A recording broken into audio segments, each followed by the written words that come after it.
Hello friends, तो हम cell physiology के एमसीक्यूज़ पढ़ रहे थे double A F C P S note से 205 तक हमने पढ़ लिए थे। आज 206 से पढ़ेंगे।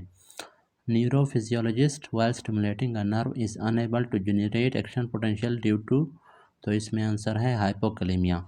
अब देखें यहाँ पर ये बताना चाहता है दूसरे लफ्ज़ों में कि रेस्टिंग मेम्ब्रेन पोटेंशियल के ऊपर सेल को थ्रेशोल्ड पोटेंशियल तक पहुँचाने के लिए हमारे पास सेल क्या है, अनएबल है। सेल जो है फंक्शन नहीं कर पा रहा। तो वो किस कंडीशन में हो रहा था? हमने कहा रेस्टिंग मेम्ब्रेन पोटेंशियल पे सेल को स्टिमुलेट जब हम करते हैं तो वो किस कंडीशन में हम स्टिमुलेट नहीं कर पाते, वो हाइपोकैलेमिया में था। तो वो मैंने बताया था, आपको पहले भी समझाया था कि उसकी वजह ये होती है कि पोटाशियम जो होती है अगर सेल में नॉर्मली सेल में ज़्यादा होता है, बाहर कम होता है। और लेकिन अगर बाहर बहुत ज़्यादा कम होगा, नॉर्मली हमारे पास बाहर कम होता है लेकिन इतना नहीं होता, लेकिन अगर बाहर बहुत ज़्यादा कम होगा तो फिर इस तरह होगा ना। ये सेल है हमारे पास, इसका रेस्टिंग मेम्ब्रेन पोटेंशियल है -90 मिलीवोल्ट है। अब ये -90 से इसको हमने ले जाना है पहले -70 तक मिलीवोल्ट तक। अब यहाँ -90 से -70 तक जब हम लोग ले जाते हैं, इसको हम कह रहे थे थ्रेशोल्ड पोटेंशियल। और ये कौन ले जा रहा था? यहाँ पर सोडियम चैनल्स थे। सोडियम चैनल से लीकी चैनल थे ना, इन चैनल से थोड़ा बहुत सोडियम इंटर हो रहा था क्योंकि सोडियम बाहर ज़्यादा होता है। तो वो आहिस्ता आहिस्ता -90 से -85 -80 फिर -75 फिर -70 तक। लेकिन ये भी डायरेक्टली नहीं जाता ना, ये सिर्फ हमारे पास जो एस ए नोड और ए वी नोड होता है उनमें हमारे पास सोडियम लीकी चैनल जो होते हैं उनको कोई स्टिमुलस की ज़रूरत नहीं होती। स्टिमुलस के बगैर वो सोडियम इंटर होता है। यहाँ पर क्या होता है, बाकी सेल्स में स्टिमुलस की ज़रूरत होती है। पहले स्टिमुलस देना होगा, फिर हमारे पास थोड़ा बहुत क्या है, सोडियम इंटर होगा -90 से -85 -75 फिर -70 जैसे -70 तक पहुँच गया तो फिर यहाँ पर वोल्टेज गेटेड या वोल्टेज सेंसिटिव सोडियम चैनल्स होते हैं ना, तो उनका वो जो है ओपन हो जाते हैं। वो जब ओपन हो जाते हैं तो फिर सोडियम बहुत तेज़ी से इंटर होता है और सेल का पोटेंशियल -70 से होता होता -50 40 इस तरह होता 0 फिर +10 तक जाके पहुंचता है। इसको फिर -70 से लेकर +10 तक इसको हम कह रहे थे डीपोलराइजेशन। अब यहाँ पर वो कह रहे हैं हाइपोकैलेमिया। हाइपोकैलेमिया मतलब यहाँ पर फॉर एग्जांपल इस सेल के करीब से कैपिलरी गुजर रहा है, ब्लड उसमें ब्लड है और क्या है, पोटाशियम कम है ब्लड के अंदर। अब जब पोटाशियम कम है, अब मैं आपको एक बात बताता हूँ। यहाँ पर कुछ चैनल्स होते हैं पोटाशियम के लिए असल में सेम चैनल, ये सेम चैनल जो होता है ना, ये सोडियम के लिए भी है, पोटाशियम के लिए भी है। अब नॉर्मली क्या होता है, अगर बाहर हमारे पास क्या है, हाइपोक्लीमिया नहीं होगा तो फिर क्या है, सेल के अंदर पोटाशियम अगर ज़्यादा भी है तब भी वो पोटाशियम बाहर नहीं आएगा। लेकिन अगर सेल के बाहर ब्लड के अंदर पोटाशियम लेवल नॉर्मल से भी कम है तो फिर क्या होगा, सोडियम तो बाहर से अंदर जा रहा है, वो -90 से -70 मिलीवोल्ट तक सेल को ले जाने की कोशिश कर रहा है। लेकिन मसला ये है कि ब्लड के अंदर पोटाशियम कम है। जब पोटाशियम कम है तो आपको पता है आयंस हमेशा हायर कंसनट्रेशन से लोअर कंसनट्रेशन की तरफ फ्लो करते हैं। तो फिर पोटाशियम क्या है, हमारे पास निकलता जाएगा। जितने सोडियम अंदर जा रहे हैं फॉर एग्जांपल, उतने ही पोटाशियम सेल से बाहर निकल रहे हैं और यहाँ से फिर ब्लड के अंदर जा रहे हैं ताकि ब्लड के पोटाशियम लेवल को नॉर्मल की तरफ लाएँ। तो फिर क्या होगा, जितना पॉजिटिव चार्ज अंदर जा रहा है उतना पॉजिटिव चार्ज बाहर आ रहा है। उसकी वजह से जो पोटेंशियल है -90 तक, -90 के ऊपर ही रहेगा, यहाँ से -70 की तरफ नहीं जाएगा। तो जब -70 की तरफ नहीं जाएगा तो फिर क्या होगा, ये वाले जो वोल्टेज गेटेड चैनल ये ओपन नहीं होंगे और फिर क्या होगा, एक्शन पोटेंशियल या डीपोलराइजेशन का प्रोसेस नहीं होगा। तो ये यही बात हमसे पूछ रहा है कि किस कंडीशन में क्या है, सेल को जो है रेस्टिंग मेम्ब्रेन पोटेंशियल के ऊपर सेल को एक्साइट करना क्या होता है, मुश्किल होता है या इम्पॉसिबल होता है। तो न्यूरोफिजियोलॉजिस्ट क्या है, स्टिमुलेट कर रहा था नर्व को, लेकिन क्या है, unable to generate action potential. वह एक्शन पोटेंशियल सेल के अंदर प्रोड्यूस नहीं कर पा रहा था। वो इसी वजह से कि जितने सोडियम अंदर जा रहे थे उतने पोटाशियम बाहर आ रहे थे, क्योंकि बाहर पोटाशियम कम है, हाइपोकैलेमिया है ना, जिसकी वजह से -90 से -70 तक नहीं जाएगा सेल का पोटेंशियल। और जब तक -70 तक नहीं जाएगा तो फिर जाहिर सी बात है डीपोलराइजेशन का प्रोसेस नहीं होगा, मतलब वो voltage gated sodium channel open नहीं होंगे और एक्शन पोटेंशियल या डीपोलराइजेशन प्रोड्यूस नहीं होगा। Percentage of plasma in ECF is, ये तो रट्टे वाली चीज़ है, 30%। ये आपको मैंने बार बार बताया। Local cell response to action potential is all नहीं sorry increase amplitude why with increase stimulus अच्छा, लोकल रिस्पॉन्स क्या होगा टू एक्शन पोटेंशियल, तो सेल जो है, सेल का जो रिस्पॉन्स क्या होगा एक्शन पोटेंशियल की तरफ। अगर आप क्या है ज़्यादा से ज़्यादा स्टिमुलस देंगे तो फिर क्या होगा, एक्शन पोटेंशियल की एम्पलीट्यूड बढ़ती जाएगी। For example normally action potential की एम्पलीट्यूड कितना है, 0 है। अगर आप बहुत ज़्यादा स्टिमुलस देंगे तो वो +0 की बजाय +10 तक भी हो सकता है जाए, +20 तक भी हो सकता है वो पहुंच जाए। तो ये होता है हमारे पास इंक्रीज एम्पलीट्यूड। ये वही बात कर रहा है कि वो पहले जब हमने कहा था कि हाइपरनेट्रीमिया के जब हाइपरनेट्रीमिया होगा तो एक्शन पोटेंशियल क्या होगा, उसकी हाइट इंक्रीज़ होगी। ये भी वही बात कर रहे हैं, अगर स्टिमुलस भी हम ज़्यादा देंगे बहुत ज़्यादा तो फिर क्या है, एक्शन पोटेंशियल की हाइट या एम्पलीट्यूड बढ़ जाएगी। Which of the following is higher in tears as compare to plasma amino acids. अच्छा ये बात, ये जो है आपने इसका एक्सप्लेनेशन सारा याद रखना है।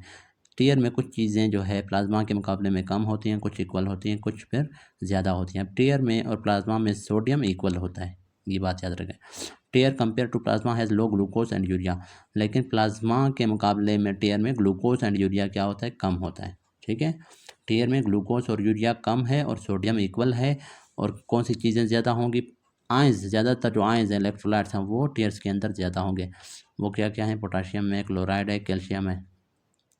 तो पोटाशियम, क्लोराइड और कैल्शियम, ये 3 जो इलेक्ट्रोलाइट्स हैं, ये क्या होंगे, इलेक्ट्रोलाइट्स या आयंस। ये बात याद रखें, टीयर्स में ज़्यादा होते हैं। सिवाय कौन से इलेक्ट्रोलाइट्स के, सोडियम के, जो कि ज़्यादा नहीं होगा बल्कि इक्वल होगा, इक्वल टू प्लाज्मा होगा।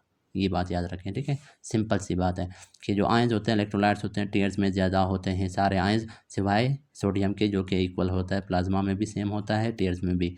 और एक और चीज़ टीयर्स में ज़्यादा होता है, वो होता है अमाइनो एसिड।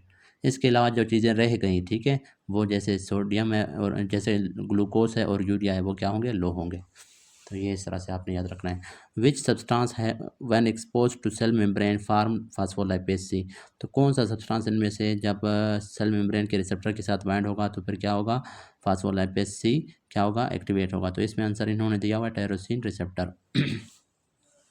अब टायरोसिन जो रिसेप्टर होता है उसके ऊपर बहुत सारे हार्मोन्स बाइंड हो सकते हैं। अब ये फॉर एग्जांपल सेल है और टायरोसिन रिसेप्टर भी हमारे पास क्या होता है, ANP है, साइक्लिक AMP है, साइक्लिक GMP है, टायरोसिन। अब साइक्लिक AMP और GMP ये तो सेकंड मैसेंजर है, ये तो जाहिर सी बात है रिसेप्टर के साथ बाइंड होते ही नहीं है, ये तो सेल के अंदर बन रहे होते हैं ना, सेल के बाहर तो नहीं होते हैं। फिर उसके बाद ANP है, वो भी आर्ट्रियल नाइट्रोयूरोटिक पेप्टाइड है, उसका भी अपना हमारे पास वो होता है। टायरोसिन रिसेप्टर रह गया, टायरोसिन रिसेप्टर के ऊपर मुख्तलिफ हमारे पास बाइंड होते थे चीज़ें। अब मैं आपको बताता हूँ, मैंने कहा था कि जो रिसेप्टर होते हैं सेल मेम्ब्रेन या सरफेस रिसेप्टर वो जी प्रोटीन कपल रिसेप्टर उनको हम कह रहे थे। उनमें भी टाइप्स थे, जी प्रोटीन कपल रिसेप्टर थे, एंजाइम लिंक रिसेप्टर थे, ठीक है। जो जी प्रोटीन कपल रिसेप्टर थे उसके मजीद टाइप्स थे। एक था जी स्टिमुलेटरी, जी स्टिमुलेटरी क्या प्रोड्यूस करवा रहा था, साइक्लिक AMP। और अगला था जी इनहिबिटरी, वो क्या कर रहा था, साइक्लिक AMP के प्रोडक्शन को इनहिबिट कर रहा था, डिक्रीज कर रहा था।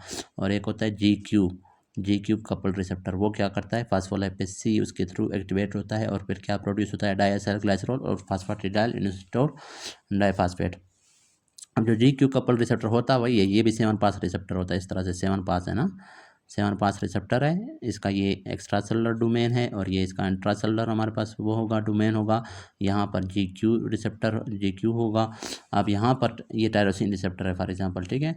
तो इसके ऊपर टायरोसिन बैंड होगा, सिर्फ टायरोसिन बैंड नहीं होता, इसके ऊपर और भी बहुत सारे हार्मोन्स बैंड हो सकते हैं। फॉर एग्जांपल इसके ऊपर ये टायरोसिन बैंड हो गया तो फिर क्या होगा, ये वाला हिस्सा इंट्रा सेलुलर जो इसका हमारे पास डोमेन है या पार्ट है वो एक्टिवेट होगा। वो जब एक्टिवेट होगा तो वो एक्टिवेट करेगा किस एंजाइम को, फास्फोलाइपेज सी को। अब नाम से जाहिर है फास्फोलाइपेज मतलब फास्फोलिपिड को ब्रेक डाउन करेगा। सी क्यों कह रहे हैं, क्योंकि कैल्शियम इसमें आगे फिर कैल्शियम इंक्रीज होगा। अच्छा ये फास्फोलाइपेज क्या करेगा, इसी सेल मेम्ब्रेन के फास्फोलिपिड्स की ब्रेक डाउन करेगा। अब इस सेल मेम्ब्रेन के ऊपर फास्फो और सेल के अंदर भी कुछ फास्फोलिपिड होते हैं, उनकी भी ब्रेक डाउन करेगा। तो उन फास्फोलिपिड्स को जब ये ब्रेक डाउन करेगा तो 2 चीज़ें बनती हैं, इन दोनों को हम सेकंड मैसेंजर कहते हैं। डायएसाइलग्लाइसरोल है, दूसरा क्या है, फास्फाटिडाइल इनिसिटोल डाइफास्फेट। 2 फास्फेट होते हैं ना। तो ये दोनों चीज़ें बन गए। अब ये दोनों चीज़ें फिर क्या करते हैं, ये दोनों चीज़ें सेल के अंदर कैल्शियम को इंक्रीज़ करते हैं और कैल्शियम जब इंक्रीज़ होता है तो सेल के अंदर कंट्रक्शन होगी। और ये इस तरह से क्या होता है, ये भी एक मेथड है जिसकी मदद से क्या है, ब्लड वेसल्स क्या होते हैं, कंट्रैक्ट होते हैं ना, कैल्शियम कंट्रक्शन करवाता है ब्लड वेसल के, स्मूथ मसल के। तो ये टायरोसिन रिसेप्टर। तो होप ये आपको समझ आ गई होगी। अभी आगे पढ़ते हैं। अच्छा, फिर है हमारे पास calcium reabsorb from sarcomere via अब सार्कोमियर क्या होता है, मसल का यूनिट था, वहाँ से कैल्शियम रीअब्जॉर्ब होता है किस प्रोसेस के थ्रू, एक्टिव ट्रांसपोर्ट के थ्रू, वहाँ से रीअब्जॉर्ब होकर किस में, स्मूथ एंडोप्लाज्मिक रेटिकुलम के अंदर जाके स्टोर होगा। सेल अरेस्टेड इन डिप्रोटीन, ये कौन सा सेल था, इन विच फेस, प्रो फेस में, और ये था हमारे पास वो ओम या एग की हम बात कर रहे थे, ठीक है, कि वो प्रो फेस के डिप्लोटीन स्टेज में क्या होगा, अरेस्ट हो जाएगा, और ड्यूरिंग प्यूबर्टी फिर उसमें मज़ीद क्या होगी, वो मज़ीद सेल डिवीजन उसका फर्दर आगे मूव करेगा। Which of the following is the direct consequence of the malfunction or inhibition of sodium potassium pump in cells. अगर सोडियम पोटेशियम पंप सेल के अंदर फंक्शन नहीं करेगा तो फिर क्या होगा, इंक्रीज इंट्रासेलुलर कैल्शियम कंसंट्रेशन। कल भी मैंने आपको समझाया था कि डिजॉक्सिन भी इसी तरह से काम करता है कि वो भी सोडियम पोटेशियम पंप को इनहिबिट करता है, जिसकी वजह से सेल के अंदर जो सोडियम होता है एक्युमुलेट हो जाता है। ये इस तरह से दोबारा आपको समझा देता हूँ। ये फॉर एग्ज़ाम्पल हमारे पास क्या है, सेल है, इसके अंदर हमारे पास जब एक्शन पोटेंशियल्स होते हैं तो फिर क्या है, बाहर से क्या है, सोडियम इंटर होता है ना, जब सोडियम इंटर होता है तो सेल का पोटेंशियल -70 से +10 तक पहुंचता है। फिर जब वो पहुंच गया उसके बाद फिर क्या होगा, वो ये जो चैनल के थ्रू आया था ना, ये चैनल पर क्लोज हो जाएगा। जब क्लोज हो गया, मज़ीद सोडियम तो नहीं आएगा, फिर पोटाशियम बाहर जाएगा, ठीक है, पोटाशियम बाहर जाएगा और ये +10 से वापस जाएगा -70 तक, ठीक है। अब क्या है, सोडियम तो अंदर आ गए थे, सोडियम अब अंदर ज़्यादा मिकदार में मौजूद है। अब जब सोडियम अंदर ज़्यादा मिकदार में मौजूद है तो फिर क्या होगा, यहाँ पर एक पंप होगा, उसको हम कहते हैं सोडियम पोटाशियम पंप। अब देखिए सोडियम ज़्यादा है लेकिन ये वाला गेट क्या है, बंद है, तो इस गेट के थ्रू नहीं जा सकते। अब यहाँ पर एक और होगा, सोडियम चैनल होगा, जिसको कहते हैं सोडियम पोटाशियम पंप। उसके हमारे पास मैंने कहा था 3 उसके जो 2 इस तरह से होते हैं, बाहर की तरफ से हाथ होते हैं, 3 हाथ उसके समझें अंदर की तरफ से हाथ होते हैं या पॉकेट होते हैं, जो भी कह लें, और ये चौथा पॉकेट भी अंदर की तरफ से होता है, उसको हम लोग, वो एक एंजाइम होता है एटीपेज। अब वो एंजाइम क्या करेगा ये एटीपेज, अच्छा पहले क्या होगा, यहाँ पर ये जो 3 हाथ हैं ये सोडियम के लिए है, तो 3 सोडियम यहाँ पर अटैच हो गए, और ये बाहर वाले हाथ किसके लिए, पोटाशियम के लिए, क्योंकि पोटाशियम बाहर निकल गया था ना, तो यहाँ पर 2 पोटाशियम बाइंड हो गए। अब क्या होगा, एटीपेज, ये जो चौथा हाथ है अंदर की तरफ से, एटीपेज एंजाइम, ये क्या करेगा, एटीपी की ब्रेकडाउन करेगा, मतलब एटीपी को जब तोड़ेगा तो क्या होगा, एनर्जी रिलीज़ होगा। वो एनर्जी क्या करेगा, इस पंप को, इस ये जो मतलब ये कैरियर प्रोटीन है, इसको रोटेट करेगा। जब ये रोटेट होगा तो ये अंदर वाले हाथ बाहर की तरफ आ जाएंगे, ये बाहर वाले हाथ अंदर की तरफ, तो अंदर वाले हाथ जब बाहर की तरफ आ गए तो ये इस तरह से हो गया ना, ये भी इस तरह से हो गया, इसके ये 3 सोडियम इसने बाहर फेंक दिए, 3 सोडियम बाहर फेंक दिए, और बाहर जो पोटाशियम मौजूद थे वो दोनों पोटाशियम अब अंदर चले गए। तो इस तरह से ये फंक्शन करता रहता है, और अंदर जो सोडियम है वो उसको जो बाहर निकालता है, और बाहर जो ज़्यादा पोटाशियम है उसको अंदर ले जाएगा। अब क्या होगा, यही सेल है, उसके अंदर हमने क्या कर दिया, इस सोडियम पोटाशियम पंप को हमने क्या कर दिया, इनहिबिट कर दिया, रिडक्शन भी इसको इनहिबिट करता है। तो फिर सेल के अंदर जो सोडियम पड़ा हुआ है वो बाहर नहीं निकलेगा। अच्छा, बाहर जब नहीं निकलेगा, अच्छा यहाँ पर फिर, अच्छा ये उससे पहले मैं आपको एक और समझाता हूँ। इसी सेल के अंदर एक और चैनल होता है, उसको हम कहते हैं sodium calcium exchanger, sodium calcium exchanger. अब ये सोडियम कैल्शियम एक्सचेंजर का काम क्या होता है, मतलब ये नॉर्मली सोडियम इसने बाहर फेंक दिए सोडियम पोटेशियम पंप ने, तो अब क्या है, सेल के अंदर सोडियम अब कम हो गया, बाहर ज़्यादा हो गया, ठीक है, जब सोडियम पोटेशियम पंप काम करेगा तो अब क्या होगा, जो सोडियम कैल्शियम एक्सचेंजर है इस सेल के अंदर, वो फंक्शन स्टार्ट कर देगा। वो कैसे फंक्शन करेगा कि बाहर सोडियम ज़्यादा है तो वो सोडियम क्या है, यहाँ पर पहले सोडियम बाइंड होगा, और ये जो अगला कैल्शियम का है, ये सोडियम कैल्शियम एक्सचेंजर एक ही प्रोटीन है, मतलब अटैच है, इसमें 2 चैनल होते हैं, एक कैल्शियम के लिए एक सोडियम के लिए। तो अब बाहर की तरफ से सोडियम बाइंड हो गया, अंदर की तरफ से क्या है, कैल्शियम। अब क्या है, सोडियम फिर अंदर आएगा और कैल्शियम क्या करेगा, बाहर जाएगा, इसको कहते हैं सोडियम कैल्शियम एक्सचेंजर। अब क्या होगा, सोडियम ज़्यादा है बाहर ना, इस वजह से सोडियम अंदर आ रहा है और कैल्शियम अंदर ज़्यादा है तो वो बाहर आ रहा है। अब क्या होगा, जब हमने सोडियम पोटेशियम पंप को इनहिबिट कर दिया, जब हमने इसको इनहिबिट कर दिया तो ये जो सोडियम अंदर पड़ा हुआ है ये बाहर नहीं जाएगा। जब बाहर नहीं जाएगा तो बाहर क्या है, सोडियम कम है। अब बाहर अगर सोडियम कम है तो वो सोडियम जाहिर सी बात है यहाँ पर बाइंड नहीं होगा, जब बाइंड नहीं होगा तो फिर क्या होगा, अंदर नहीं आएगा, क्योंकि अंदर पहले से सोडियम ज़्यादा है, इस वजह से बाहर वाला सोडियम अंदर नहीं आ सकता। जब बाहर वाला सोडियम अंदर नहीं आ रहा तो फिर जाहिर सी बात है कैल्शियम, ये दोनों साथ में काम करेंगे ना, सोडियम अंदर आएगा तो कैल्शियम बाहर जाएगा। अब जब सोडियम अंदर नहीं आना चाहता क्योंकि सोडियम अंदर ज़्यादा है, तो फिर बाहर से सोडियम अंदर नहीं आएगा, तो फिर जाहिर सी बात है अंदर जो कैल्शियम पड़ा है वो भी बाहर नहीं जाएगा। तो कैल्शियम जब बाहर नहीं जाएगा तो सेल के अंदर कैल्शियम इंक्रीज़ हो जाएगा और सेल की कंस्ट्रक्शन होगी। मसल सेल अगर होगा ना, तो डिजॉक्सिन इस तरह से क्या करता है, कार्डियक मसल्स की कंट्रक्शन करवाता है, कैल्शियम को बढ़ा के उनकी कंट्रक्शन करवाता है, आइनोट्रोफिक एक्शन को इंक्रीज़ करता है, मतलब मसल कंट्रक्टिलिटी को, कार्डियक मसल कंट्रक्टिलिटी को इंक्रीज़ करता है। चल अरेस्टेड इंटिप्लोटी विच फेस है, ये प्रोफेस, ये मैंने पढ़ाया था। अच्छा ये हमने पढ़ लिया। Inhibition of sodium potassium pump क्या करेगा, इंक्रीज इंट्रासेलुलर कैल्शियम, और इसकी वजह से फिर कंट्रक्शन ऑफ मसल सेल होगी। The size of drug is more than 1000 so the drug will move into cells via pinocytosis है, और अगर 1000 से कम होता तो फिर क्या होता, डिफ्यूजन के थ्रू होता। फिर उसके बाद है बेस, अच्छा फिर है हमारे पास basophilic staining of cell is due to. अब सेल की बेजोफिलिक स्ट्रेनिंग किस वजह से होती है, उसमें आंसर है राइबोसोम एंड हीमोग्लोबिन की वजह से।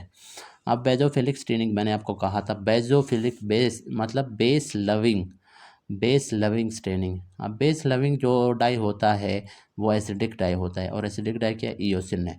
ईओसिन खुद एसिडिक डाई है, और वो क्या है, बेस को क्या करेगा, बेस की तरफ अट्रैक्ट होगा। तो बेस कहाँ पे पड़ा होता है, साइटोप्लाज्म में सारा बेस पड़ा होता है, तो उसको एसिडिक डाई जब हम लोग देंगे, मतलब ये एसिडिक डाई क्या होता है, ईओसिन होता है, तो वो इसको एब्जॉर्ब कर लेता है, अट्रैक्ट करता है। तो बेजोफिलिक स्टेनिंग ऑफ सेल क्या है, साइटोप्लाज्म की, वो किस वजह से होती है, राइबोसोम की वजह से, और फिर हेमोग्लोबिन की वजह से, ठीक है। क्योंकि राइबोसोम के अंदर जो आरएनए भी होता है, लेकिन प्रोटीन, ज़्यादातर प्रोटीन होता है, वो प्रोटीन क्या होता है, वो बेसिक होता है, तो उसकी वजह से सॉरी, राइबोसोम क्या है, एसिडिक होता है ना, एसिडिक होता है, इस वजह से बेजोफिलिक, बेस को वो अट्रैक्ट करता है, बेसिक डाई को वो अट्रैक्ट करेगा। अच्छा, what is seen in A band when nucleus is relaxed है। ए बैंड के जब हमारे पास रिलैक्स होता है, मसल जब रिलैक्स होता है, तो ए बैंड में क्या दिखाई देगा, तो वो है thick filament. A band mainly हमारे पास उसमें थिक फिलामेंट होता है, ठीक है, एक्टिन होता है। Which one is required to intimate muscle contraction है। मसल कंट्रैक्शन के लिए हमारे पास किस चीज़ की ज़रूरत होती है, calcium release from sarcoplasmic reticulum है, ठीक है। सार्कोप्लाज्मिक रेटिकुलम एंडोप्लाज्मिक रेटिकुलम को कहते हैं, लेकिन मसल सेल में उसको सार्कोप्लाज्मिक रेटिकुलम का नाम देते हैं, और उसके अंदर उसका एक फंक्शन था, मैंने कहा था, कैल्शियम स्टोरेज, और जब रिक्वायर होगा तो कैल्शियम उससे निकल के सेल के साइटोप्लाज्म में आएगा, और वहाँ पर कंट्रैक्शन करवाएगा उन मसल सेल में। When a firm stroke with a pointed object is applied on skin. अब पॉइंटेड ऑब्जेक्ट को अगर आप क्या है स्किन के ऊपर अप्लाई करेंगे, तो क्या होगा, there is spreading of redness, तो वो क्या होगा, रेड हो जाएगा स्किन वहाँ पे, due to arteriolar dilation, arteriole dilate होने की वजह से वहाँ पर क्या होगा, रेडनेस प्रोड्यूस हो जाएगी। The response is due to, ये रिस्पॉन्स किस वजह से होता है, एक्सॉन रिफ्लेक्स, इसको कहते हैं एक्सॉन रिफ्लेक्स, ठीक है। जब भी आपके हाथ पे या स्किन पे किसी भी जगह पे कोई पॉइंटेड ऑब्जेक्ट लगता है, तो वहाँ पर रेडनेस इंक्रीज हो जाएगी, आर्ट्रियोल वहाँ पर डायलेट हो जाएंगे, तो इसको हम नाम दे रहे थे axon reflex. Which are the following is essential for skeletal muscle contraction. Skeletal muscle के कंट्रक्शन के लिए किस चीज़ की ज़रूरत होती है, एटीपी की, जाहिर सी बात है। उसके बाद glucose absorption across membrane is by facilitated diffusion. Across membrane और अक्रॉस प्लेसेंटा जो ग्लूकोज की एब्जॉर्प्शन होती है फैसिलिटेटेड डिफ्यूजन, लेकिन across renal tubule and across intestine वहाँ पर सेकेंडरी एक्टिव ट्रांसपोर्ट के थ्रू होती है। ये बार बार आ रहे हैं, ये प्रीवियस एमसीक्यूज हैं। Internal haemostasis homeostasis is maintained by negative feedback, ये आप लोगों ने एफएससी में भी पढ़ा होगा। Increase amplitude and increase frequency of potential energy causes increase refractory period of action potential है। अगर इंक्रीज एम्पलीट्यूड होगा पोटेंशियल का, मतलब +10 से भी ज़्यादा, एक्शन पोटेंशियल का हाइट ज़्यादा होगा, और फ्रीक्वेंसी ऑफ पोटेंशियल भी ज़्यादा होगी, मतलब हर 2 सेकंड 3 सेकंड बाद एक action potential for example produce हो रहा है, तो फिर क्या होगा, कब होता है, increase refractory period of action potential है, तो फिर क्या होगा, कुछ देर बाद क्या है, रिफ्रैक्टरी पीरियड क्या हो जाएगा, इंक्रीज हो जाएगा, और फिर ताकि ये फ्रीक्वेंसी और एम्पलीट्यूड ऑफ एक्शन पोटेंशियल वापस नॉर्मल की तरफ आ सकें। प्रोटीन इन्वॉल्व इन ट्रांसमाइग्रेशन क्या था, ये था कैपिलरी, ब्लड कैपिलरीज थे, यहाँ पर ये टिश्यू है, टिश्यू के अंदर फॉर एग्जांपल इन्फ्लेमेशन स्टार्ट है, तो फिर क्या होगा, यहाँ से जो सेल होते हैं डब्ल्यूबीसी, वो पहले यहाँ पर एडिशन उनकी होगी कैपिलरी के मेम्ब्रेन के साथ, और फिर वहाँ से ये क्या करेंगे, निकल के कैपिलरी से निकल के इन टिश्यूज़ में आएंगे, यहाँ पर जो भी इन्फेक्शन प्रेजेंट है या इन्फ्लेमेशन प्रेजेंट है, जो भी पैथोजेंस प्रेजेंट है, उनकी हमारे पास वो करेंगे, उनकी किलिंग करवाएंगे डब्ल्यूबीसी। तो यहाँ से सेल मेम्ब्रेन कैपिलरी से निकल के टिश्यूज़ में जब एंटर होते हैं डब्ल्यूबीसी, इस प्रोसेस को हम नाम दे रहे हैं ट्रांसमाइग्रेशन। तो इसमें कौन से प्रोटीन इन्वॉल्व हैं, वो ये पूछ रहे हैं कि ट्रांसमाइग्रेशन में कौन से प्रोटीन्स इन्वॉल्व होते हैं, तो वो होता है सी है, ठीक है। PECAM। अब ये जो CAM1 है ये होते हैं सेल एडिशन मालिक्यूल। PE का मतलब ये डिफरेंट इनके नाम होते हैं, तो ये इसमें इन्वॉल्व होता है। फिर है post synaptic inhibition means post synaptic synapse के बाद जो इनहिबिशन होती है उसका मतलब क्या है, पोस्ट साइनेप्टिक हाइपरपोलराइजेशन। इसका मतलब ये साइनेप्स के बाद वाला पोस्ट साइनेप्टिक जो न्यूरॉन है उसकी हाइपरपोलराइजेशन अगर हो जाए तो उसको हम कहते हैं पोस्ट साइनेप्टिक इनहिबिशन।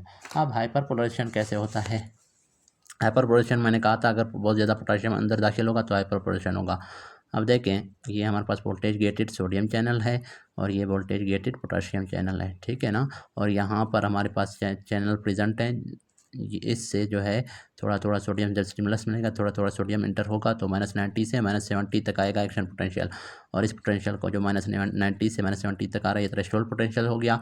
उसके बाद voltage gated sodium channel open हो जाएंगे। ये सोडियम जब अंदर आएगा तो ये +10 तक या +20 तक एक्शन पोटेंशियल पहुंचेगा। उसके बाद ये वाले चैनल भी क्लोज हो जाएंगे सोडियम वाले, और फिर ये वाले पोटाशियम वाले ओपन हो जाएंगे, पोटाशियम बाहर जाएगा तो +10 से वापस -70 तक और -70 से -90 तक आ जाएगा एक्शन पोटेंशियल। इसको कहते हैं रीपोलराइजेशन। और कभी कभार क्या है अगर पोटाशियम बहुत ज़्यादा अंदर दाखिल होगा तो -90 से भी नीचे अगर चला जाए -95 तक चला जाए तो फिर उसको हम नाम देते हैं हाइपर पोलराइजेशन। और हाइपर पोलराइजेशन जब हो गई तो फिर क्या है इसके अंदर हम लोगों ने वापस एक्शन पोटेंशियल प्रोड्यूस करने के लिए हमें बहुत ज़्यादा स्ट्रॉन्ग स्टिमुलस की ज़रूरत होगी, नहीं तो इसमें एक्शन पोटेंशियल प्रोड्यूस नहीं होगा, एक्शन पोटेंशियल इसमें इनहिबिट होंगे। तो इस और ये क्या है, ये फॉर एग्जांपल ये पहला नर्व था साइनेप्टिक प्री साइनेप्टिक न्यूरॉन था, ये साइनेप्स था, और ये पोस्ट साइनेप्टिक न्यूरॉन था। पोस्ट साइनेप्टिक न्यूरॉन में अगर इस तरह हाइपरपोलेशन हो जाएगी तो हम कहते हैं ये पोस्ट साइनेप्टिक न्यूरॉन अब क्या हो गया, इनहिबिट हो गया। अब यहाँ से अगर एक्शन पोटेंशियल आ भी रहा है तो वो इसको एक्टिवेट नहीं कर पा रहा इतनी आसानी से। ये सिंपल सी बात है, ये आपको मैंने बार बार समझाया। Facilitated diffusion of glucose in proximal convoluted tubule, वो क्यों हो रहा था, प्रोक्सिमल इज इंक्रीज बाय, अच्छा इंक्रीज होता है increase level of sodium potassium ATPase की वजह से। हाँ जाहिर सी बात है, प्राइमरी जो एक्टिव ट्रांसपोर्ट होता है, प्राइमरी एक्टिव ट्रांसपोर्ट की बात यहाँ पर नहीं हो रही। सोडियम पोटेशियम एटीपेस पंप जितना अच्छा काम करेगा तो उतना सोडियम प्रोक्सिमल ट्यूबुलर सेल से निकल के ल्यूमन में जाएगा। जब वो ल्यूमन में जाएगा तो फिर जाहिर सी बात है ल्यूमन में अब ग्लूकोज भी मौजूद है, तो फिर क्या है वो सोडियम वापस जब अंदर आना चाहेगा, ठीक है, सोडियम चैनल्स के थ्रू, तो फिर जाहिर है अपने साथ किसको, ग्लूकोज को भी अपने साथ ले आएगा, सोडियम ग्लूकोज को ट्रांसपोर्टर के थ्रू। फिर है plasma protein synthesis is by which of the following, plasma protein की सिंथेसिस कौन करवाता है, लिवर करवाता है। पेशेंट हैविंग टेम्परेचर ऑफ 99 है, कोल्ड क्लेमिस है, स्वीटिंग है profusely and working on a hard day, brought to the hospital in a semi conscious state है, is most likely due to heat exhaustion इसको कहते हैं, ठीक है। हीट एग्जॉस्शन इज, इसका करेक्टरिस्टिक क्या है, एक्सेसिव स्वेटिंग हो जाएगी, उसकी वजह से कोल्ड हो जाएगा। स्वेटिंग हो गई तो उसका बॉडी का टेम्परेचर कम हो जाएगा ना, बहुत ज़्यादा स्वेटिंग अगर हो जाए तो कोल्ड हो गया। क्लेमी स्किन है, heat stroke is characterise by temperature above 100 degree and absence of sweating with loss of consciousness, ठीक है। अगर टेम्परेचर बहुत ज़्यादा है और स्वेटिंग एब्सेंट है तो वो हीट स्ट्रोक है, लेकिन अगर स्वेटिंग बहुत ज़्यादा हो रही है और कोल्ड और क्लेमी स्किन है, ठीक है, टेम्परेचर बॉडी का कम हो गया है समझें तो उसको फिर हम नाम देते हैं heat exhaustion. In mitochondria proteins degenerated by endoplasmic reticulum, mitochondria के प्रोटीन्स कौन प्रोड्यूस करवाता है, एंडोप्लाज्मिक रेटिकुलम। अच्छा, excess normal saline infuse this will lead to, अगर एक्सेस नॉर्मल सेलाइन आप इन्फ्यूज़ करेंगे किसी में तो उसकी वजह से फिर क्या होगा, इंक्रीज ब्लड वॉल्यूम हो जाएगा। हाँ जाहिर सी बात है क्योंकि वो ब्लड वेसल के अंदर जमा होता जाएगा ना सोडियम वॉल्यूम, तो ब्लड वॉल्यूम इंक्रीज होगा और बीपी भी इंक्रीज हो जाएगा। Mitochondria can generate energy because it has self replication, नहीं because it has self replication, ये गलत बात है। It can't generate, it is double standard, it has self replication, it has RNA can generate energy, ये इसने option नहीं गलत दिया है ना, इस तरह का आप इसको देख लें कहना क्या चाहता है। हाँ अगर ये कहते हैं mitochondria can generate it's copies, ठीक है, यहाँ पर एनर्जी की बात की, it's copies because it has, फिर हम कहते हैं इट हैज़ सेल्फ रेप्लिकेशन या इट हैज़ DNA, तो ये विकास इट ये एनर्जी प्रोड्यूस कर सकता है। विकास इट हम लिखते हैं कि इसमें एंजाइम्स है क्रेब साइकिल के या इलेक्ट्रॉन ट्रांसपोर्ट चेन के, तो ये MCQ इस तरह से नहीं आएगा आपके पास वहाँ पे। Decrease height and slope of action potential is due to hyponatremia, ये मैंने बताया था कि अगर हाइपोनेट्रीमिया होगा तो एक्शन पोटेंशियल होगा लेकिन उसका जो हाइट है वो कम होगा। अगर नॉर्मली +10 तक पहुँचना है तो वो 0 तक पहुँचेगा, और अगर हाइपरनेट्रीमिया होगा तो नॉर्मली अगर +10 तक पहुँचना है तो +20 तक हाइट ऑफ एक्शन पोटेंशियल फिर इंक्रीज होगा। Exo secretion is cause by which ion, ये कैल्शियम है, ये कल भी हमने पढ़ा था। एक्सोसाइटोसिस है, ठीक है। ECF is measured by which of the following है, मैनिटोल एंड इनोलिन के थ्रू हम लोग ECF को, और एंटीपायरिन के थ्रू हम लोग टोटल बॉडी वाटर को वो कर रहे थे, या फिर ड्यूट्रियम या ट्रेटियम के थ्रू भी। हैवी वाटर एंटीपायरिन है और ट्रिशियम है, इनके थ्रू हम लोग टोटल बॉडी वाटर को। उसके बाद है ECF है, ECF के लिए मैनिटोल है, इनोलिन एंड सल्फेट है। प्लाज्मा के लिए इवान ब्लू एंड राइसा है। और इंटरस्टिशियल फ्लूइड के लिए हम लोग इनडायरेक्टली क्या करते हैं, ECF से प्लाज्मा को मैनेज करते हैं। ये सारा हमने पढ़ाया था।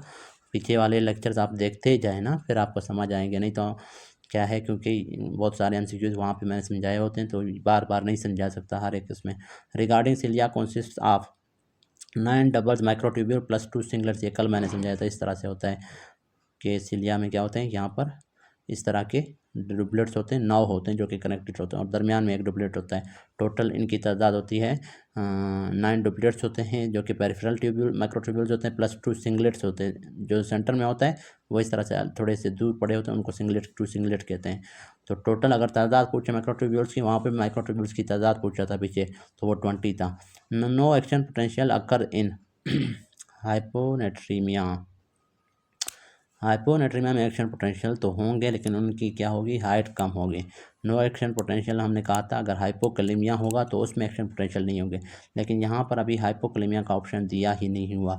तो अब क्या हो, यहाँ पर नो एक्शन पोटेंशियल अकर इन, यहाँ पर बी ऑप्शन ज़्यादा करेक्ट है हाइपरकैल्सीमिया में। मैंने कहा था कि ये सेल है, सेल के ऊपर सोडियम चैनल होते हैं वोल्टेज गेटेड, और इन वोल्टेज गेटेड सोडियम चैनल के इर्द गिर्द यहाँ पर पॉकेट होते हैं।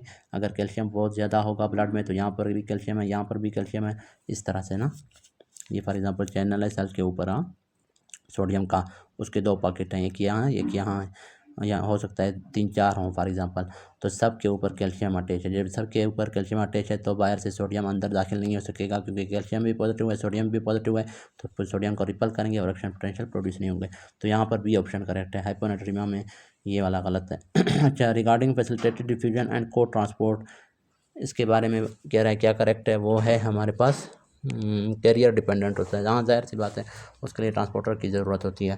डी कपल्ड फास्फोलाइपेज सी जो है will lead to increase calcium, ये मैंने अभी थोड़ी देर पहले बताया था कि फास्फोलाइपेज सी फास्फोलिपिड को तोड़ के डाई असाइल ग्लाइसरॉल और फास्फाटिडाइल इनएसिटोल डाइफास्फेट प्रोड्यूस करवाएगा, वो फिर कैल्शियम को इंक्रीज़ करेंगे। If temperature of set point increase then there will be decrease in sweating. हाँ, ये भी अच्छा, इसमें अभी आपने कंफ्यूज नहीं होना। टेम्परेचर सेट पॉइंट अगर इंक्रीज़ हो जाए तो फिर क्या हो रहा है, स्वेटिंग डिक्रीज़ हो रही है।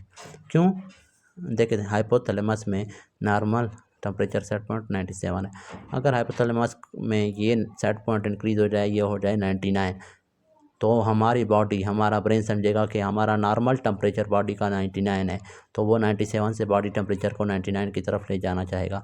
तो वो कैसे ले जाएगा, स्वेटिंग को स्टॉप करके। स्वेटिंग जब स्टॉप होगी तो बॉडी की हीट क्या हो जाएगी, रिलीज़ नहीं होगी। जब रिलीज़ नहीं होगी तो बॉडी की हीट क्या हो, बॉडी के अंदर जमा होती जाएगी और कोर बॉडी टेम्परेचर 97 से 99 तक जाएगा। ये बात याद रखें, ठीक है ना।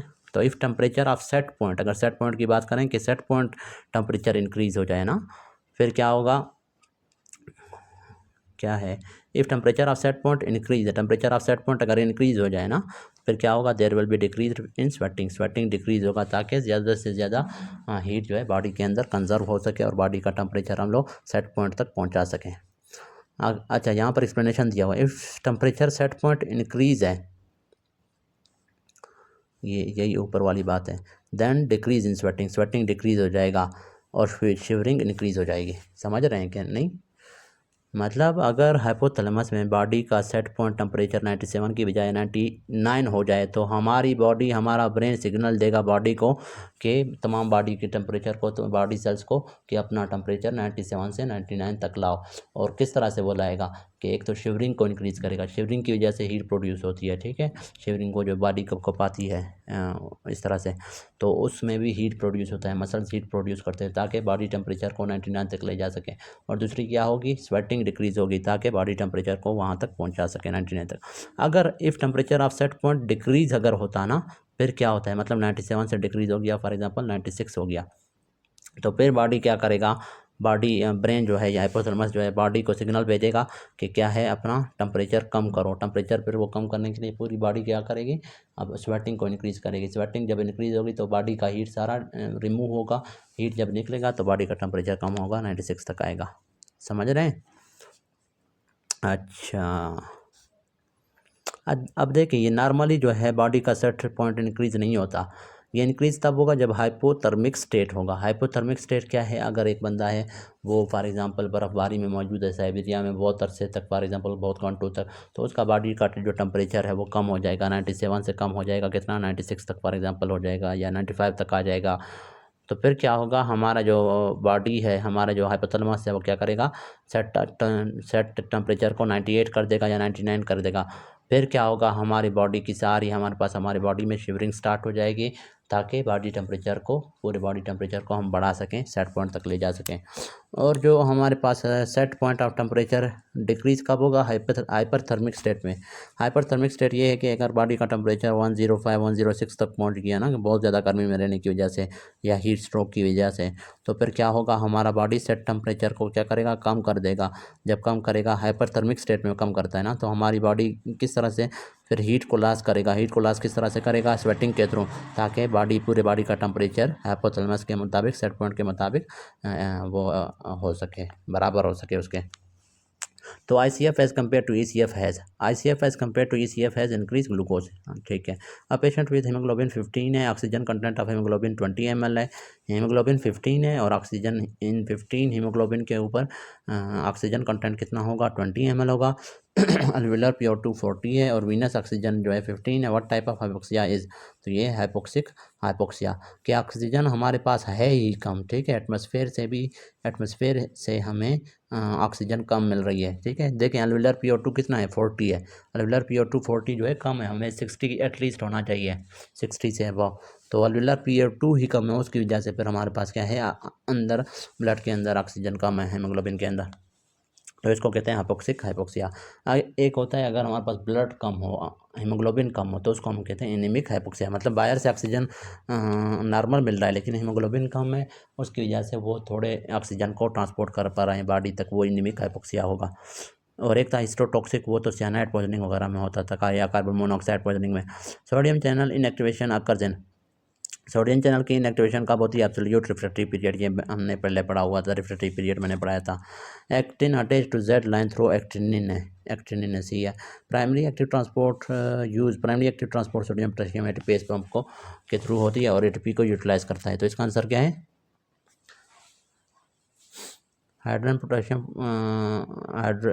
हाइड्रोजन है, potassium ATPase in parietal sales. ना ना ना ना, ये नहीं है, ये सोडियम पोटाशियम एटीपेज है ना, सिंपल सी बात है। प्राइमरी एक्टिव ट्रांसपोर्ट क्या है, सोडियम पोटाशियम एटीपेज है। इसका आंसर ए है, ये गलत है। From lower to higher gradient by carrier, ये जो है hydrogen potassium ATPase in parietal cells है। ये हाइड्रोजन पोटाशियम एटीपेज जो है, एटीपेज नहीं है, हाइड्रोजन पोटाशियम पंप है, लेकिन ये प्राइमरी एक्टिव ट्रांसपोर्ट नहीं है, ये सेकेंडरी एक्टिव ट्रांसपोर्ट एंटीपोर्ट की एग्जाम्पल है। From lower to higher gradient by carrier mediator is, इसका आंसर है फैसिलिटेटेड डिफ्यूजन। मतलब हायर से लोअर कंसंट्रेशन की तरफ लेकिन एक कैरियर प्रोटीन के थ्रू अगर जा रहा है कोई चीज़, उसको कहते हैं फैसिलिटेटेड। और अगर कैरियर प्रोटीन नहीं है, वैसे जा रहा है, तो उसको कहते हैं डिफ्यूजन। वो सिंपल डिफ्यूजन होता है और एनर्जी की ज़रूरत नहीं होती, ना फैसिलिटेटेड में ना सिंपल में, क्योंकि हायर से लोअर की तरफ है ना, नेचुरल प्रोसेस हो रहा है, डाउन हिल हो रहा है। Man waiting for the bus from 60 minutes है in moderate heart environment, how body will regulate temperature है। तो क्यूटेनियस हाइपरीमिया होगा, मतलब ब्लड वेसल्स जो है स्किन के, वो क्या करेंगे, वेजोडाइलेट होंगे, तो उसके बॉडी से वो हीट, थोड़ा बहुत स्वेटिंग होगा, और दूसरी वेजोडाइलेशन परस्पायरेशन के थ्रू, एवेपोरेशन के थ्रू बॉडी का हीट लॉस होगा। With rapidly repeated stimulus cerebroskeletal muscle activation of contractile mechanism occur repeatedly before any relaxation has occurred है। तो कंटिन्यूस कंट्रक्शन अगर हो रहा है without relaxation and individual response run into one and other, such response is called, इसको कहते हैं टेटानिक construction. टेटानिक construction यही है कि एक बार कंट्रक्शन हुआ है, वापस रिलैक्सेशन ठीक से नहीं हुआ है, दोबारा कंट्रक्शन, इस तरह से प्रोलॉन्ग कंट्रक्शन शुरू हो जाएंगे, इसको कहते हैं टेटानिक कंट्रक्शन है। और ये टेटानी में होता है, इसमें रिलैक्सेशन पीरियड नहीं होता। टेटानी में भी इसी तरह से होता है। टेटानी कब हो रहा था, कैल्शियम की डिफिशिएंसी की वजह से। अच्छा सॉरी, टेटानी और टेटानिक कंट्रक्शन में थोड़ा डिफरेंस है कि टेटानी में क्या होता है, थोड़ा बहुत रिलैक्सेशन दरमियान में होता है, एक कंट्रक्शन हुआ उसके बाद थोड़ी रिलैक्सेशन फिर कंट्रक्शन, लेकिन टेटानिक कंट्रक्शन में रिलैक्सेशन पीरियड होता ही नहीं है। तो ये टेटानिक कंट्रक्शन है। और टेटानस जो होता है वो फिर एक अलग चीज़ है, वो तो आपको पता है, क्लॉस्ट्रिडियम टेटानस जो बैक्टीरिया है उसकी वजह से होता है। रोड ट्रैफिक एक्सीडेंट में के बाद हम लोग एंटी टेटानस सीरम इंजेक्शन लगाते हैं, क्योंकि सॉइल के अंदर वो बैक्टीरिया प्रेजेंट होता है, उसके स्पोर्स प्रेजेंट होते हैं। Feature common in simple and facilitated diffusion of glucose. अब सिंपल और फैसिलिटेटेड डिफ्यूजन ऑफ ग्लूकोज में कौन से फीचर कॉमन है, वो यही है कि हायर से लोअर की तरफ दोनों, ठीक है, occurs down an electrochemical gradient, या फिर इसका यही मतलब है हायर से लोअर की तरफ, डाउन द इलेक्ट्रिकल ग्रेडियंट। अगर होता अगेंस्ट द इलेक्ट्रोकेमिकल ग्रेडियंट है ना, तो वो किस में होता है, प्राइमरी एक्टिव ट्रांसपोर्ट में होता है। तो फैसिलिटेटेड और सिंपल दोनों में डाउन इलेक्ट्रोकेमिकल ग्रेडियंट या डाउन हिल ट्रांसपोर्ट होता है, या from higher to lower concentration, या from higher to lower electrochemical gradient है। ये सिमिलर होता है फैसिलिटेटेड में और सिंपल में, ये एक कॉमन फीचर है। और जो फीचर डिफरेंट है सिंपल और फैसिलिटेटेड डिफ्यूजन में, वो ये है कि सिंपल में कैरियर की रिक्वायरमेंट नहीं है, फैसिलिटेटेड में कैरियर की रिक्वायरमेंट है। मतलब बड़े मालिक्यूल्स के लिए कैरियर्स रिक्वायर होता है, फैसिलिटेटेड डिफ्यूजन होता है। छोटे जो मालिक्यूल्स हैं और लिपिड सॉल्युबल हैं उनके लिए सिंपल डिफ्यूजन होता है, जैसे कार्बन डाइऑक्साइड है, ऑक्सीजन है, अल्कोहल वगैरह है। Flexor reflex is carried bye, ये होता है नॉक्शियस स्टिमुलस, ठीक है। नॉक्शियस स्टिमुलस अगर क्या है, पेनफुल अगर स्टिमुलस होगा, फॉर एग्जांपल आपने पाँव किसी नीडल के ऊपर रख दिया है, किसी पॉइंटेड ऑब्जेक्ट है, तो आप क्या करेंगे, लेग को जल्दी से हटाएंगे, आपके लेग क्या है, फ्लेक्स हो जाएंगे। तो ये फ्लेक्सर रिफ्लेक्स होता है, तो ये नॉक्शियस स्टिमुलस की वजह से होता है। ATP synthesis occurs in, ATP synthesis mitochondria में होता है मेनली, साइटोप्लाज्म में भी होता है वैसे, ग्लाइकोलाइसिस में, लेकिन ज़्यादा किस में होता है, माइटोकॉन्ड्रिया में होता है मेनली। तो ये माइटोकॉन्ड्रिया है। फिर है humidity in air is measured by है hygrometer, hygro means humidity, meter means measurement. फिर है temperature at which pressure becomes equal to atmospheric pressure है। अच्छा, एंड लिक्विड स्टार्ट वेपराइजिंग, इसको कहते हैं बॉइलिंग पॉइंट है। मतलब वो टेम्परेचर जिसके ऊपर एटमॉस्फेरिक प्रेशर और लिक्विड का प्रेशर सेम हो जाता है, तो उसको कहते हैं boiling point. Infrared thermometer uses, किस चीज़ को, थर्मोफाइल को यूज़ करता है। Which of the following transport, ये मतलब ये रट्टे की चीज़ें ये दोनों। फिर which of the following transport has V max, V max का मतलब क्या था, ट्रांसपोर्ट मैक्सिमम है। तो ये वो को फैसिलिटेटेड डिफ्यूजन का वी मैक्स होता है, लेकिन को ट्रांसपोर्ट का भी होता था V max. Secondary active transport जो हो रहा था रीनल ट्यूब्यूल्स में, हमने कहा था कि ट्रांसपोर्ट मैक्सिमम रीनल ट्यूब्यूल्स में किसकी सबसे ज़्यादा होती है, ग्लूकोज की होती है। फिर पैरामाइनो हाइपोरिक एसिड था, फिर लैक्टेट था। तो लेकिन उसके मुकाबले में भी ज़्यादा जो हमारे पास होती है वो फैसिलिटेटेड डिफ्यूजन की सबसे ज़्यादा, मतलब उसमें ट्रांसपोर्ट वी मैक्स का बहुत ज़्यादा वो है, ताल्लुक़ है उसके साथ। अगर फैसिलिटेटेड डिफ्यूजन नहीं होता तो फिर को ट्रांसपोर्ट, सेकेंडरी एक्टिव ट्रांसपोर्ट या को ट्रांसपोर्ट की बात करते हैं। In healthy man metabolic requirements में exceed the oxygen supply in which, healthy man है उसमें मेटाबॉलिक रिक्वायरमेंट्स अगर इंक्रीज़ हो गई तो उसकी वजह से फिर ऑक्सीजन सप्लाई इंक्रीज़ हो जाता है। तो फिर वो किस कंडीशन में होता है, स्केलेटल मसल। स्केलेटल मसल है ना, एक बंदा एक्सरसाइज कर रहा है तो स्केलेटल मसल को ज़्यादा एनर्जी की रिक्वायरमेंट होती है, तो ज़्यादा एनर्जी रिक्वायरमेंट के लिए उसे ज़्यादा ऑक्सीजन सप्लाई की भी ज़रूरत होती है। तो यही पूछ रहा है कि हेल्दी मैन के अंदर मेटाबॉलिक रिक्वायरमेंट्स में exceed the oxygen supply, oxygen supply अगर कम है फिर भी मेटाबॉलिक रिक्वायरमेंट उसकी इंक्रीज़ हो सकती है। फिर एनारोबिक रिस्पायरेशन स्टार्ट हो जाएगा ना, वो किस में हो सकता है, स्केलेटल मसल में। तो ब्रेन के अंदर तो एनारोबिक रिस्पायरेशन नहीं होता ना, लिवर के अंदर भी नहीं होता हार्ट के अंदर भी नहीं होता, तो मेनली स्केलेटल मसल में हो सकता है, ठीक है। तो muscle can do anaerobic glycolysis, वही बात कर रहे हैं ना कि उसकी मेटाबॉलिक रिक्वायरमेंट इंक्रीज़ है, तो हो सकता है उसमें मेटाबॉलिज्म इंक्रीज़ हो जाए। उतनी ऑक्सीजन अभी तक उससे नहीं मिल रही, लेकिन मेटाबॉलिज्म इंक्रीज़ हो गई। जब इंक्रीज़ हो जाएगी तो बगैर ऑक्सीजन के उसके अंदर ग्लाइकोलाइसिस स्टार्ट हो जाएगी, एनारोबिक रिस्पायरेशन स्टार्ट हो जाएगा, और एनारोबिक रिस्पायरेशन के थ्रू भी वो क्या करेगा, एटीपी प्रोड्यूस करेगा, ताकि अपनी मेटाबॉलिक रिक्वायरमेंट को कंप्लीट कर सकें। तो ये सिर्फ प्रोसेस स्केलेटल मसल में होता है, और इसी की वजह से फिर प्रोड्यूस हो रहा था क्या, लैक्टिक एसिड। ये देखिए मैं आपको समझाता हूँ। ग्लाइकोलाइसिस चाहे सेलुलर रिस्पायरेशन एरोबिक रिस्पायरेशन में हो चाहे एनएरोबिक रिस्पायरेशन, दोनों में सबसे पहले ग्लाइकोलाइसिस होता था, और ग्लाइकोलाइसिस का एंड प्रोडक्ट क्या था, पायरुवेट था। तो चाहे एरोबिक को चाहे एनएरोबिक रिस्पायरेशन की बात करें, दोनों रिस्पायरेशन में जो ग्लाइकोलाइसिस होता है ग्लाइकोलाइसिस होता है वो खुद क्या होता है, एनएरोबिक होता है, उसमें किसी ऑक्सीजन की ज़रूरत नहीं होती। लेकिन अब पायरुवेट बन गया, अब पायरुवेट क्या होता है, फिर माइटोकॉन्ड्रिया में एंटर होता है, फिर एसिटाइल को ए में कन्वर्ट होता है, एसिटाइल को ए में। अब ये एसिटाइल को ए फिर इसमें फर्दर कौन सा प्रोसेस होता है, क्रेब साइकिल का। अब क्रेब्स साइकिल का जो प्रोसेस होता है, फिर उसके बाद इलेक्ट्रॉन ट्रांसपोर्ट चेन का जो प्रोसेस होता है, उनमें रिक्वायर होता है किस चीज़ की, ऑक्सीजन की रिक्वायरमेंट होती है। अगर मेटाबॉलिक रिक्वायरमेंट अगर बंदा रेस्ट में है तो इतना ऑक्सीजन मिल रहा होगा कि ये पायरुवेट एसिटाइल कोए में कन्वर्ट हो गए, फिर क्रेब साइकिल और इलेक्ट्रॉन ट्रांसपोर्ट चेन का प्रोसेस होगा क्योंकि ऑक्सीजन इनफ मिकदार में प्रेजेंट है। लेकिन अगर ऑक्सीजन कम है, मेटाबॉलिक रिक्वायरमेंट ज़्यादा है जैसे एक्सरसाइज के दौरान, तो फिर क्या होगा, पायरुवेट एसिटाइल कोए में कन्वर्ट नहीं हो सकेगा क्योंकि एसिटाइल कोए में अगर शुरू में तो कन्वर्ट होगा, लेकिन वो एसिटाइल कोए क्या होगा, क्रेब साइकिल के प्रोसेस के थ्रू क्रेब साइकिल में एंटर नहीं हो सकेगा क्योंकि ऑक्सीजन प्रेजेंट नहीं है ना, क्रेब साइकिल के लिए ऑक्सीजन प्रेजेंट नहीं है। तो फिर जब एसिटाइल कोए हमारे पास क्रेब साइकिल में कन्वर्ट नहीं हो रहा, तो फिर क्या होगा, पायरुवेट कुछ तो कन्वर्ट हो गया, लेकिन बकाया पायरुवेट को समझ आ जाएगा कि वो एसिटाइल कोए एक्युमुलेट हो रहा है ना, तो फिर मजीद एसिटाइल कोए वो प्रोड्यूस नहीं करेगा। वो पायरुवेट क्या करेगा, फिर लैक्टेट में कन्वर्ट होगा। लैक्टेट में जब कन्वर्ट होता है लैक्टेट डिहाइड्रोजनेज की मदद से, तो फिर यहाँ पर क्या एटीपी प्रोड्यूस होते हैं, तो ये वाला एटीपी। अब ये जो प्रोसेस है, जब पायरुवेट एसिटाइल कोए की बजाय क्रेब साइकिल और इलेक्ट्रॉन ट्रांसपोर्ट चेन के बजाय किस में कन्वर्ट हो, लैक्टेट में कन्वर्ट हो और एटीपी वगैरह प्रोड्यूस हो रहा हो यहाँ पर भी, तो उसको हम कहते हैं anaerobic glycolysis, anaerobic respiration, anaerobic glycolysis भी कह सकते हैं। लेकिन एनारोबिक ग्लाइकोलाइसिस वो वाला भी होता है जो कि एरोबिक रिस्पायरेशन में हो रहा हो, क्योंकि ग्लाइकोलाइसिस में तो ऑक्सीजन की रिक्वायरमेंट है ही नहीं, ग्लाइकोलाइसिस खुद एनारोबिक होता है हमेशा। लेकिन ग्लाइकोलाइसिस के बाद जो एसिटाइल कोए बन गया, वो अगर क्रेब साइकिल में इंटर होगा, क्रेब साइकिल का प्रोसेस अगर उसमें होगा, तो फिर हम कहेंगे ये एरोबिक रिस्पायरेशन का प्रोसेस हो रहा है। लेकिन अगर वो एसिटाइल कोए क्रेब साइकिल या इलेक्ट्रॉन ट्रांसपोर्ट चेन का प्रोसेस उसके अंदर नहीं होता, तो फिर हम कहते हैं ये एनएरोबिक रिस्पायरेशन का प्रोसेस हो रहा है।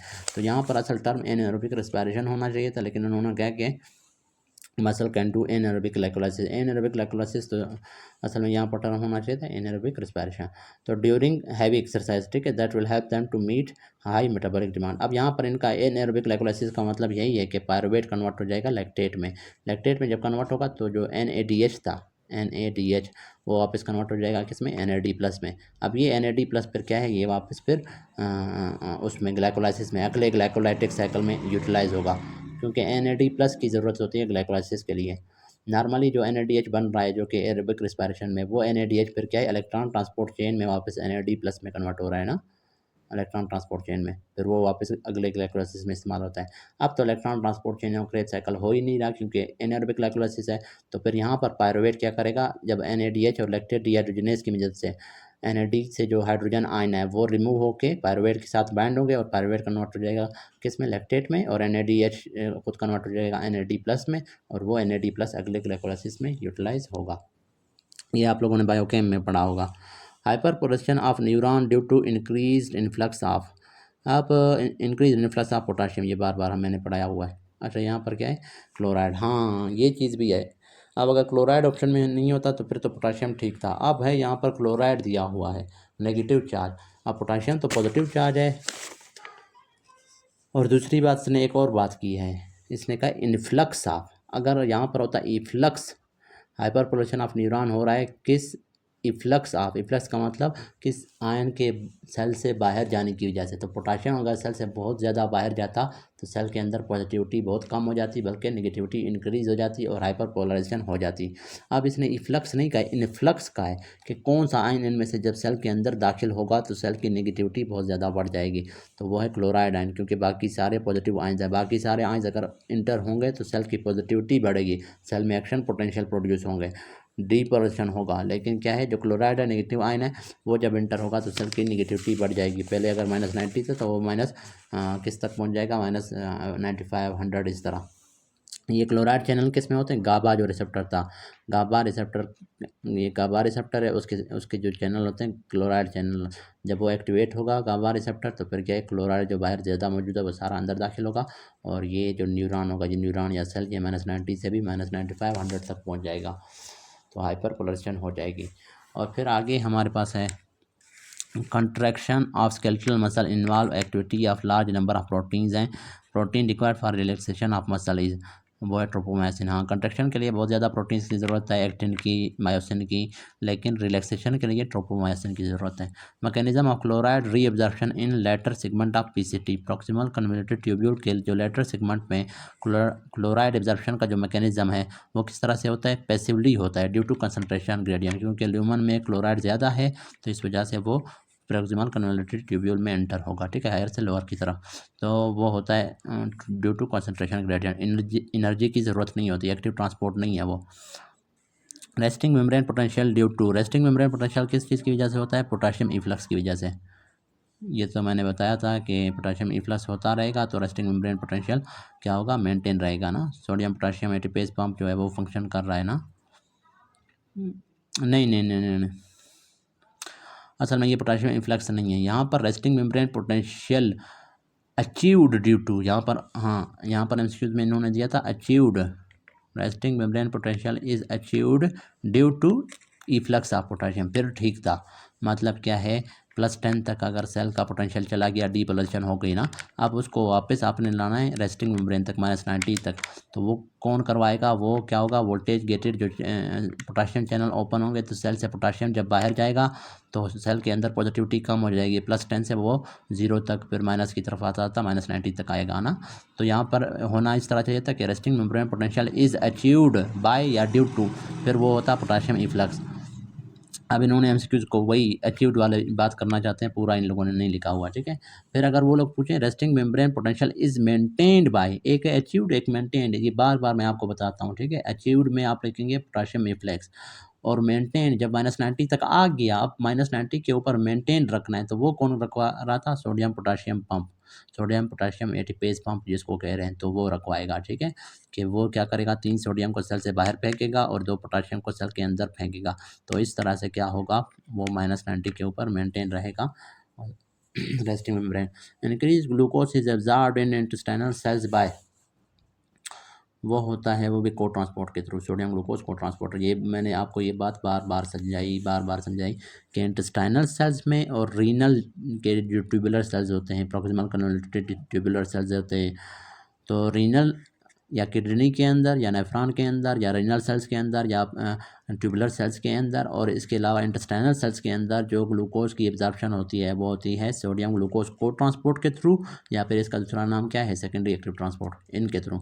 अमाइनो एसिड भी सेम इसी तरह रीनल सेल्स में और इंटेस्टाइनल सेल्स में वो भी सोडियम अमाइनो एसिड को ट्रांसपोर्ट या सेकेंडरी एक्टिव ट्रांसपोर्ट के थ्रू इसकी एब्जॉर्प्शन होती है। लेकिन जब मेम्ब्रेन, एक्रॉस मेम्ब्रेन अगर लिखा हुआ हो या एक्रॉस प्लेसेंटा अगर लिखा हुआ हो, वहाँ पर ग्लूकोज की एब्जॉर्प्शन कैसे होगी? फैसिलिटेटेड डिफ्यूजन के थ्रू। ये इंपॉर्टेंट पॉइंट है, ये आपने याद रखना है। लेकिन प्लेसेंटा से लोकल इनेस्थीसिया अगर पास हो रहा है या गैसेज अगर पास हो रहे हैं प्लेसेंटा से, तो वो सिंपल डिफ्यूजन या पैसिव डिफ्यूजन के through. What required for muscle contraction है, तो ये है स्ट्रेच रिसेप्टर।